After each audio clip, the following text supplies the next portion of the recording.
Hi hello welcome to our channel. నేను మీ సిరి. ఈరోజు మనం చెప్పుకోబోయే కదా ఇష్టమైన సకుడ పార్ట్ 85. ఇక ఆలస్యం చేయకుండా కథలోకి వెళ్దాం. కేర్ టేకర్ ఉన్న కూతుర్ని చూసుకుంటోంది యమున. దగ్గర సంవత్సరం తర్వాత ఇంటికి వచ్చిన కూతురిలా చలనం లేకుండా పడి ఉంటుందని ఆమె అసలు ఊహించలేదు. భర్త భుజం మీద చేయి వేయడంతో యమున కళ్ళు తుడుచుకుంది. డాక్టర్ చెకప్కి వస్తుంది అన్నాడు కేశవ్. అక్కడ కేశవ్ అని ఉండాలండి, మధుసూదనన్ పడింది. ఓకేనా? లేచి బయటకు వచ్చేసరి ఇద్దరు. వియ్యపురాలకి బలవంతంగా భోజనం పెట్టింది జానకి. అక్కడ అందరూ దుఃఖ సముద్రంలో మునిగిపోయి ఉన్నారు. వాళ్ళందరిలో త్వరగా కోలుకుంది హర్ష. వేద కోసం ఇంకా తను తాను యాక్టివ్గా ఉండేలా చూసుకుంటున్నాడు అతను. ఆఫీస్కి వెళ్తూ అటు వెళ్ళాడు గగన్. హాల్లో ఒక్కడే కూర్చున్న హర్ష భుజం మీద చెయ్యేశాడు. హర్ష చేతిలో స్టిక్ ఉంది. అది పక్కన పెట్టి పక్కనే కూర్చున్నాడు Gagan. Everything will be fine రా అని అన్నాడు. ఏమో భయంగా ఉందిరా. వేద ఇలా ఉండడం నాకేం బాలేదు. హర్ష కళ్ళు ఎర్రగా మారిపోయా. నువ్వు త్వరగా సెట్ అయితే వేద కూడా సెట్ అవుతుంది అని అన్నాడు గగన్. నేను బాగానే ఉన్నాను. నాతో ఉన్న ఇద్దరు ప్రమాదంలో పడిపోయారు. అటువైపు ఆది నడవలేకపోతున్నాడు. ఇటేమో వేద చలనం లేకుండా ఉంది. ఇదంతా నా వల్లే అన్నాడు హర్ష భారంగా. నీ వల్ల కాదు, నీకోసం జరిగింది సరిచేశాడు గగన్. చంపేస్తాన్రా, వాళ్ళని నేను చంపేస్తాను. నా కెరియర్ని నాకు కాకుండా చేశారు. నా భార్యని కోలుకోలేని విధంగా దెబ్బతీర్చారు. బయటికి చచ్చినోడితో సమానం నేనిప్పుడు, ఆవేశంగా అంటున్న హర్ష చేతులు పట్టుకుని అదుపు చేశాడు గగన్. ఈసారి స్కెచ్ నాది. గగన్ మాటలకి నువ్వు ఇందులో ఇన్వాల్వ్ అవ్వద్దు, ఇక చాలు. ఇంకెవరికి నష్టం కలిగినా నేను భరించలేను అని అన్నాడు హర్ష. నేను చేయాలనుకున్నది ఆపే రైట్ నీకు కూడా లేదు, ఖచ్చితంగా చెప్పేశాడు గగన్. ఉఫ్ బాబు, పెళ్ళయిందిగా, హనీమూన్కి చెక్ అయిన ఆయన. హర్ష విసుక్కున్నాడు గగన్ని. నువ్వు ఏదో చెప్తే చేసే పొజిషన్లో నేను లేను అన్నాడు గగన్. దండం పెట్టేశాడు హర్ష.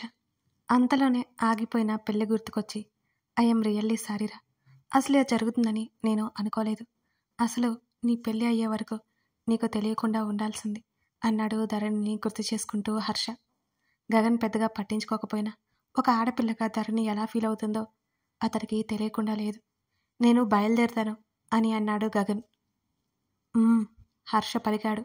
బయట నుంచి వేదన ఒకసారి చూసి వెళ్ళిపోతూ మళ్ళీ వెనక్కి వచ్చి ఆదిత్య ఎక్కడా అని అడిగాడు. రూమ్లోనే ఉన్నాడు. బాగా డిస్టర్బ్గా కనిపిస్తున్నాడు. ఏమైందంటే చెప్పట్లేదు నెట్టూచాడు హర్ష. అదేంటో నాకు తెలుసులే అంటూ వెళ్ళిపోయాడు గగన్. ఏంటో వీడు అయోమయంగా అనుకున్నాడు హర్ష వెళ్ళిపోతున్న గగన్ని చూస్తూ. మావయ్య, అమృత ఎక్కడుందో ఏంటో తెలియట్లేదు. ఉదయ్ గదిలోనే అటూ ఇటూ తిరుగుతూ మాట్లాడుతున్నాడు. అల్లుడు, ఆ అమ్మాయి ఎక్కడో క్షేమంగా ఎవరి దగ్గర ఉంది. లేకపోతే మన వాళ్ళ కంటపడకుండా ఉండదు. ఎవరో ఉన్నారు అమృత వెనుక అని ఆలోచిస్తూ అన్నాడు శివకుమార్. ఎంత వెతికొస్తున్నా దొరకట్లేదు మావయ్య. ఏం చేయాలి? అది గగన్ దగ్గరికి చేరిందంటే వాడు నన్ను చంపేస్తాడు. వాడి నుంచి తప్పించుకోవడం కష్టం. భయంగా చూశాడు ఉదయ్. అల్లుడు, అంతవరకు రానివ్వను. వాళ్ళిద్దరి పెళ్ళి ఆగిపోయింది మావయ్య. ఏదో ఒకటి చెయ్యి. ధరణి ఇక్కడే ఉంటుంది. ఇక ఎందుకు ఉంటుంది? చుట్టు పిక్కుంటున్నాడు. ఏదో ఆలోచిస్తున్నాడు శివకుమార్. ఉదయ్ కదిలించలేదు అతన్ని. తల్లి టిఫిన్కి పిలవడంతో ఇద్దరు కిందకొచ్చారు. అప్పుడే ఆఫీస్కి వెళ్ళడానికి రెడీ అయిపోతూ గదిలో నుంచి బయటికి వచ్చాడు కమల్. గత 2 నెలలుగా అసలు తన కొడుకు ఇంట్లో ఉన్నట్టే కనిపించడం లేదు శివకుమార్కి. తన మనుషులను పెట్టి చూసిన కమల్ ఆఫీస్కి వెళ్తున్నట్టు, ఫ్రెండ్స్ దగ్గరికి వెళ్తున్నట్టు మాత్రమే తెలుస్తోంది అతనికి కూడా. కమల్, టిఫిన్ చేసి వెళ్దురా అని రజని పిలుస్తుంటే, ఆకలి లేదత్త, నేను ఆఫీస్లో తినేస్తానా, టైం అవుతుంది అంటూ వెళ్ళిపోయాడు కమల్. ఈ మధ్య కొడుకు మొహంలో కళ మొత్తం పోయినట్టు కనబడుతోంది అతనికి. పూర్తిగా తమతో మాట్లాడమే మానేసినట్టున్నాడు కమల్. చూసావా అన్నయ్య, పని అంటే ఈ మధ్య తిండి తిప్పలు మానేస్తున్నాడు అని మేనల్లుడు గురించి నిట్టూర్చింది రజని. మావయ్య, ఇంకా వీడు ఎందుకు ఇక్కడ వర్క్ చేస్తుంటాడు? మన కంపెనీలో మరో బ్రాంచ్కి సీఈఓగా చేసేద్దాం మావయ్య. డాడీతో నేను మాట్లాడతాను అని ఉదయ్ నుంచి ఆ మాట రావడంతో శివకుమార్ పెదవుల మీద నవ్వొచ్చింది. అదే మాత్రం బయటికి కనిపించకుండా జాగ్రత్త పడ్డాడు అతను. ఏమో అల్లు, నేను ఇంకా అడగలేదు అని అన్నాడు శివకుమార్. వీడు పనిచేసే కంపెనీ ఆ గగన్కి సంబంధించింది. వీడేంటో వాళ్ళ వెంట పడతాడు అని విసుక్కున్నాడు ఉదయ్, అక్కడే తల్లి ఉందని గమనించకుండా. ఉదయ్, రజని సీరియస్గా అంది. అప్పుడు గమనించి ముఖం చిరాగ్గా పెట్టుకున్నాడు. ఇంకా వాళ్ళేం పరాయి వాళ్ళు కాదు ఉదయ్, స్వయానా మీ బాబాయ్ కొడుకు. మన వాళ్ళతో కలుపుగోలుగా ఉండాల్సింది పోయి శత్రువులా చూస్తావేంటి? మనకంటూ ఉంది వాళ్ళే. ఎప్పట్లా తల్లి మాటలు అసలు పట్టించుకోలేదు ఉదయ్. ఈసారి కూడా టైం అవుతుంటే అతను ఆఫీస్కి వెళ్ళిపోయాడు. ఆ రోజు సాయంత్రం పార్వతమ్మ గుడికి బయలుదేరింది. డ్రైవర్ రుక్కు పార్వతమ్మతో ఉన్నారు. తనకి వీలు లేకపోవడంతో రుక్కిని పంపించింది మాలవిక. ఇలాంటి సమయం కోసమే చూస్తున్నాడు శివకుమార్. ఇప్పుడు అతనికి అస్త్రం పార్వతమ్మ. దర్శనం అయిపోయాక గుడి ఆవరణలో కూర్చుంది ఆవిడ. డ్రైవర్ బయటే ఉన్నాడు. ప్రసాదం కోసం రుక్కు వెళ్ళిపోయింది. ఒక్కడే కూర్చున్న పార్వతమ్మ పక్కన ఏవో మాటలు వినిపిస్తుంటే తల తిప్పి చూసింది ఆవిడ. ఒక సిద్ధాంతి వేరే ఎవరో జాతకం చెప్తున్నాడు. ఆ మాటలు వింటూ ఉంది పార్వతమ్మ. అతను అన్నీ కరెక్ట్గా చెప్పారని నమస్కరించి వెళ్ళిపోయింది. అక్కడున్న ఒక ఆవిడ. అతడు దొంగ బాబా అని, శకును మనిషి అని పార్వతమ్మకి ఏమాత్రం తెలియదు. నిజంగానే అతను సిద్ధాంతి అనుకుంది. ఈ మధ్య తన మనవడి జీవితంలో అల్లకల్లోలం జరుగుతుంటే కాస్త బెంగగా ఉంది ఆవిడికి. తను కూడా లేచి ఆ సిద్ధాంతికి ఎదురుగా కూర్చుంది పార్వతమ్మ. స్వామి అంటూ పిలిచింది. అప్పుడే కళ్ళు తెరిచినట్టు ఆమెను చూశాడు. మీరు ఇప్పుడే ఒక ఆమెకి జాతకం చెప్తుంటే చూశాను అనగానే నవ్వాడు. మా మనవడి వివరాలు, పేరు, ఫోటో చూపిస్తే జాతకం చెప్తారా? ఆశగా అడిగింది. అదే కదా కావాల్సింది అతనికి కూడా. అంతేకాకుండా పార్వతమ్మ స్వయంగా అడుగుతుంటే లోపల నవ్వుకొని ముఖాన్ని బయటికి గంభీరంగా పెట్టుకొని చూస్తున్నాడు. చూపించండి అమ్మా అన్నాడు. వెంటనే దగ్గర ఉన్న ఫోన్లో మనవడి ఫోటో చూపించింది. పుట్టిన తేదీ వివరాలు అన్నీ చెప్పింది. ఎలా ఉందో అడిగింది, కానీ అసలేం జరిగిందో చెప్పలేదు పార్వతమ్మ. రుద్రాక్షమాల తిప్పుతూ కళ్ళు మూసుకొని కొన్ని క్షణాలు అలా ఉండిపోయాడు ఆ దొంగస్వామి. పార్వతమ్మ ఎంతో ఆదుర్దాగా చూస్తోంది అతని వైపే. కాసేపటికి ఉలిక్కి పడ్డట్టు అతను కళ్ళు తెరిచాడు. అది కూడా యాక్టింగ్ అని పార్వతమ్మకు తెలియదు పాపం. ఏమైంది స్వామి? ఎలా ఉంది నా మనవడి జాతకం? ఆమె కంగారుగా అడిగింది. మీ మనవడికి పెళ్లి జరిగిపోయింది అనగానే అవునన్నట్టు చేతులు జోడించి కంగారుగా చూసింది పార్వతమ్మ.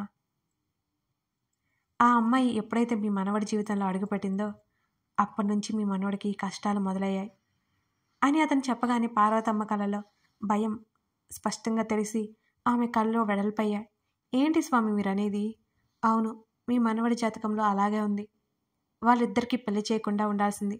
మీ మనవడి వల్ల ఆ అమ్మాయికి ఏం నష్టం లేదు, కానీ ఆ అమ్మాయి వల్ల మీ మనవడి పక్కనే ఉంటే అతనికే నష్టం. అతని ప్రాణానికి కూడా ప్రమాదం ఉంది. అతను అని ఆ స్వామీజీ చెప్పే ఒక్కొక్క మాట పార్వతమ్మ గుండెను దడదడలాడించాయి. స్వామి పార్వతమ్మ కంట వణికింది. అవును తల్లి, నేను చెప్పేది నిజం. మీకు అబద్ధం అనిపిస్తే ఎవరినైనా అడగండి అన్నాడు. కానీ ఆమె నిజంగానే ఎవరినైనా అడుగుతుందేమోననే కంగారు కూడా ఉంది అతనిలో. దీనికి పరిహారం లేదా స్వామి?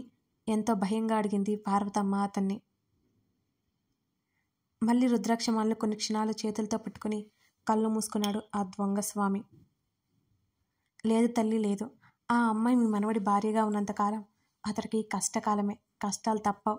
ఏ రోజైనా అతని ప్రాణాలు పోవడం గ్యారంటీ. ఆ అమ్మాయి అతనికి దూరంగా ఉండాలి అని చెప్పాడు. చిరుచెమటలు అలుముకున్నాయి పార్వతమ్మకి ఆ మాటలు వింటుంటేనే. అతడు మళ్ళీ కళ్ళు మూసుకోవడంతో పార్వతమ్మ మౌనంగా ఉండిపోయింది. ఇప్పుడిప్పుడే ధరణి మీద ఒక ఒపీనియన్కి వస్తున్న ఆవిడకి ఆ స్వామీజీ మాటలు భయాన్ని కలగజేశాయి. ధరణి మీద కోపాన్ని తెప్పించాయి. ఎవరికి చెప్పినా నమ్ముతారా అనిపించింది పార్వతమ్మకి. ఆ పిల్లని ఎలాగైనా దూరం చేస్తేనే తన మనవడు జాగ్రత్తగా ఉంటాడు అనిపించింది. వర్షని పెళ్లి చేసుకుంటే ఇవన్నీ ఉండేవి కావు. తప్పంతా నా కూతురిది. వద్దన్నా వాళ్ళు అంటే పడి చచ్చిపోతూ కొడుకుని కష్టాల్లో నెట్టుకుంది. పార్వతమ్మ ఆలోచనలు ఆగట్లేదు. ఆమె ఆలోచనలు అలా ఉన్నాయి. ఈరోజు తొలి రాత్రికి ముహూర్తం ఆమె పెట్టించింది స్వయంగా. ఇప్పుడు ఏం చేసేది? సెల్ ఫోన్ తీసి టైం చూస్తుంది. 7 అవుతుంది. ఇంటికి వెళ్ళేసరికి 8 అవుతుంది. ఈ ట్రాఫిక్లో పడి అప్పటికి తనేం చేయగలదు? అనుకున్నదే తడవుగా ఇంటికి బయలుదేరాలనుకున్న సమయంలో ప్రసాదం పట్టుకుని అక్కడికి వచ్చింది రుక్కు. చక్కెర పొంగలమ్మా అని రుక్కు నవ్వుతూ చెప్తుంటే, అదేదో నువ్వే తిను, పదా ఇంటికి పోతాం అని హడావుడి పెట్టింది పార్వతమ్మ రుక్కిని. ఏమైందమ్మా? అదేంటమ్మా భజన వరకు ఉంటానన్నారే? మరో చేత్తో బుర్రగొక్కుంది రుక్కు. అవన్నీ తర్వాత కానీ నేను త్వరగా ఇంటికి బయలుదేరాలి. పద పద మెల్లిగా బయటికి నడిచింది పార్వతమ్మ. పెదవి విరిచి భుజాలు కదిలించి ప్రసాదం తినుకుంటూ కారు దగ్గరికి నడిచింది రుక్కు. ధరణి ఈ చీర తీసుకో. అత్తా, గగన్కి ఒకసారి కాల్ చేయి, మన గెస్ట్ హౌస్ రెడీ చేయించాను, అక్కడికి వెళ్ళండి అంది మాలవిక. ధరణికి కావాల్సినవి సర్దుతూ చెప్పింది ఆమె. అత్తా, మాలవిక చేతిని పట్టుకుంది ధరణి. మాలవిక తలెత్తి చూసింది. ఏమైందే అడుగుతూ చీర బ్యాగ్లో పెట్టి ధరణి పక్కన కూర్చుంది మాలవిక. ఇదంతా ఇప్పుడు ఎందుకు అత్తా? అసలే డిస్టర్బ్ మూడ్లో ఉన్నాడు, కొంచెం ఫ్రీ అవని అత్తా, ధరణి కంగారుగా చెప్పింది. ఇప్పుడు ఏమైందే? గగన్ స్నేహితులు బాగానే ఉన్నారు, నేను మామయ్య వెళ్ళి చూసి వచ్చాం కదా, డైలీ ఆఫీస్కి వెళ్తున్నాడు, బాగానే ఉన్నాడు, ఇంకేంటి? కొన్ని వాయిదా వేయకూడదు ధరణి. మాలవిక స్వరం కాస్త గంభీరంగా మారిపోయింది ఆ క్షణంలో. కానీ అత్తా, నీకు ఇష్టం లేదా చెప్పు, టైం తీసుకో, అంతేగాని పిచ్చి పిచ్చి భయాలతో సంతోషాన్ని చెడగొట్టుకోవద్దు. ఆల్రెడీ చెప్పాను, జరిగిందేదో జరిగింది, ఇద్దరూ అవన్నీ మర్చిపోయి ప్రశాంతంగా ఉండండి. ఇక చెప్పడానికి ఏం లేదన్నట్టు, అదే ఫైనల్ అన్నట్టు చెప్పేసింది మాలవిక. ధరణి ఇక మౌనంగా ఉండిపోయింది. ఆమె గురించి ఆమెకే ఆలోచన, అంతా అతని గురించి ఆలోచనలే. తను కనిపిస్తే అల్లుకుపోయి అతను ఇన్నాళ్ళు ఏదో ధ్యాసలో ఉండడం తను గమనించకపోలేదు. గగన్కి కాల్ చేయి, మాలవిక చెప్పడంతో ఆమె ముందే కాల్ చేసింది ధరణి. మాట్లాడి ఫోన్ పక్కన పెట్టేసింది. వస్తున్నాడరా, 10 నిమిషాల్లో ఉంటాను అన్నాడు అన్నది నెమ్మదిగా. చెప్పావా? లేదు. పర్లేదు, అర్థమవుతుంది అని నవ్వి ధరణి గడ్డం పట్టుకుని తల పైకి ఎత్తి, మరొకరి గురించి ఆలోచించి సమయం కాదిది, మీ సమయం, మీకోసం, మీ సంతోషం కోసం చూసుకునే సమయం అన్నది మాలవిక. ధరణి చిన్నగా నవ్వింది ఆవిడ మాటలకి. వచ్చాక బయలుదేరండి, మీకు నచ్చిన రోజులు ఉండిరండి, మాలవిక నవ్వేసింది. అత్త ప్లీజ్, మాలవిక అల్లరి పట్టిస్తుంటే ధరణి బుగ్గలు కెంపులైపోయాయి ఆ క్షణం. తన కోడల ముఖంలో సంతోషం కనిపిస్తుంటే రిలాక్స్ అయింది మాలవిక. ధరణి కోసం ఎంత దిగులు పడిందో ఆమెకే తెలుసు. హడావుడిగా పార్వతమ్మ డ్రైవర్ని కంగారు పెట్టి మరీ ఇంటికి తీసుకువచ్చింది. రుక్కు అయోమయంగా చూస్తుండగానే పార్వతమ్మ గబగబా లోపలికి అడుగులు వేసింది. ఈవిడికి మోకాలు నొప్పులు కదా, ఎలా ఇంత ఫాస్ట్గా నడుస్తుందో అర్థం కాక వెనకే వచ్చింది రుక్కు. గగన్ ఇంట్లోకి రాకముందే పార్వతమ్మ ఇంటికి వచ్చేసింది. అమ్మా, రాత్రి భజనకుంటాను అన్నావు, అప్పుడే వచ్చావేంటి? మాలవిక అయోమయంగా చెప్తుంటే, ఏమిటనే బాగాలేదు వచ్చేసాను, కన్నా వచ్చేసాడా అని అడిగింది ఆతృతగా. ఇంకా రాలేదు, ఈ పాటికి వచ్చి ఉండాలి మరి అంటూ మాలవిక రుక్కుని పిలిచి ఏదో మాట్లాడుతోంది. పార్వతమ్మ ఏం చేయాలని ఆలోచిస్తుండగానే గగన్ కూడా ఇంటికి వచ్చేశాడు. కార్కి తిప్పుతూ లోపలికి వచ్చిన మనవని చూసి ఎలా ఆపాలో పార్వతమ్మకు అసలు అర్థమే కాలేదు. వచ్చి రావడంతోనే తల్లి పక్కన కూర్చున్నాడు. కోట్ తీసి తల్లి చేతుల్లో పెట్టేసి టై తీస్తుండగానే మాలవిక ధరణిని కేక వేయడంతో బ్యాగుతో సహా కిందకి దిగింది ధరణి. ధరణి ఎక్కడికి వెళ్తుందో అర్థం కానట్టు ఆమె వైపు ముఖం చిట్లించి చూశాడు గగన్. మొత్తం తెచ్చేసావా? మాలవిక అడగడంతో ధరణి తలాడించింది. పార్వతమ్మలో కంగారు క్షణక్షణానికి ఎక్కువైపోతోంది. కథ కొనసాగుతోంది. ఇప్పుడు వాళ్ళిద్దరినీ వెళ్లకుండా పార్వతమ్మ ఆపగలుగుతుందా, లేదా గగన్ ధరణి ఎక్కడికి వెళ్తుందనుకుంటున్నాడో ఊహించండి. మెంబర్స్లో సగం మంది కూడా లైక్ చేయడం లేదండి. లైక్ చేయొచ్చు కదండి, 1 సెకండ్ పట్టదు. మీరు ఎలాగూ మెంబర్స్, కథని చాలామంది చూస్తున్నారు. మిగతా వాళ్ళు కూడా లైక్ చేయడం మర్చిపోకండోయ్, సరేనా? Thank you for watching this video.